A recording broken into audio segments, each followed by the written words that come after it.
శ్రీగురుభ్యో నమః. వాగర్థావివ సంపృక్తౌ వాగర్థ ప్రతిపత్తయే జగతః పితరౌ వందే పార్వతీ పరమేశ్వరౌ.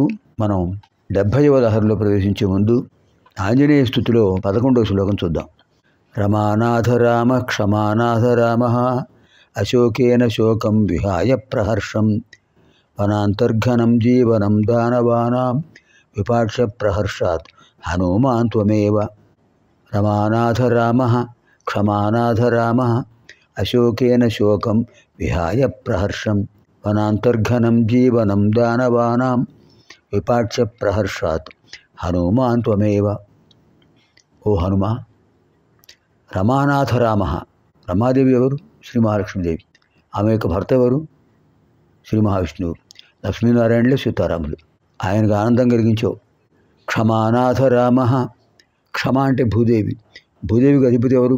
భూములను పరిపాలించేవాడు శ్రీరామచంద్ర ప్రభువు. ఆయనకు ఆనందాన్ని కలిగించేవాడు. ఎందుకని? అశోకేన శోకం విహాయ. అశోకవనానికి వెళ్ళావు, సీతారాముల శోకాన్ని పోగొట్టడానికి ప్రయత్నం చేసావు. ఇంతకుముందు సన్నివేశమే. శోకం విహాయ, అమ్మవారికి శోకాన్ని పోగొట్టావు. అక్కడ ఉన్న రాక్షసులకు శోకం కలిగించావు, అమ్మవారికి ప్రహర్షం కలిగించావు, సంతోషం కలిగించావు. వనాంతర్ఘనం జీవనం దానవానాం, రాక్షసులను మర్దించి వాళ్ళ జీవనాన్ని పూర్తిగా తొలగించేసావు. విపాక్ష ప్రహర్షాత్, అశోకవనాన్ని ధ్వంసం చేసేసావు.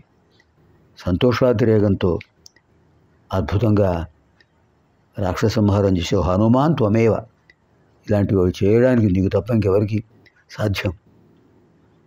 రమానాథ రామ క్షమానాథ రామ అశోకేన శోకం విహాయ ప్రహర్షం వనాంతర్ఘనం జీవనం దానవానాం విపాక్ష ప్రహర్షాత్ హనుమాన్ త్వమేవ. ఇదానీం సప్తతితమ లహర్యాం ప్రవిశామః. 70వ లహరిలో ప్రవేశిస్తున్నాం. అరహసి రహసి స్వతంత్ర బుద్ధ్యా వరివసితుం సులభ ప్రసన్నమూర్తి అగణిత ఫలదాయక ప్రభుర్మే జగదధికో హృది రాజశేఖరోస్తి. జగదధిక హృది రాజశేఖర అస్తి. అరహసి, అందరూ ఉన్న చోట. ఒకళ్ళు మాత్రమే ఉంటే రహస్యం, అందరూ ఉంటే రహస్యం కాదు కదా. అరహసి, రహస్యం కాని చోట, 10 మంది ఉన్న చోట. ఇంకోటి రహసి, ఏకాంతంగా ఉన్న చోట. స్వతంత్ర బుద్ధ్యా, స్వేచ్ఛగా ఉన్న చోట. వరివసితుం, సేవించడానికి సులభుడు.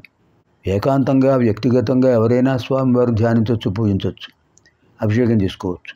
సామూహికంగా ఏకాదశి రుద్రాభిషేకాలు, జపాలు, తపాలు కూడా స్వామివారి గురించి సామూహికంగా నామజపం చేసుకోవచ్చు, శివనామ సంకీర్తనం. ఇంకా స్వేచ్ఛగా ఆయన్ని సేవించవచ్చు.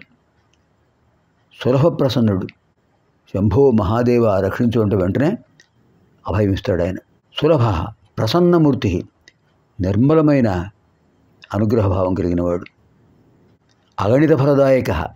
అగణిత ఫలదాయక, స్వామివారిచే ఫలితం ఇది అని గణించడానికి లేదు. అసంఖ్యాకమైన ఫలితాలను ఇస్తారు. ఇంత అంత అని ఆ ఫలితాన్ని మనం అంచనా వేయలేం. జగదధిక, జగత్ అధిక, జగత్తులో అందరికంటే మహత్తరుడు ఆయన. ఎవరు? ప్రభు. ఈశ్వరస్య ఇదం ఐశ్వర్యం. ఈశ్వరుడి యొక్క సంబంధించిన దాన్నే ఐశ్వర్యం అంటారు. ఆధిపత్యం అది ఉన్నవాడు ఆయన. ప్రభు రాజశేఖర. రాజా అంటే చంద్రుడు, శేఖర అంటే శిరస్సు, శిరస్సుపై చంద్రుడు ఉన్నవాడు. అటువంటి ఆ స్వామి మే హృది అస్థి. మే హృది అస్థి, నా హృదయంలో ఉన్నాడు స్వామి. ఎంతకంటే గొప్ప భావన కావాలా?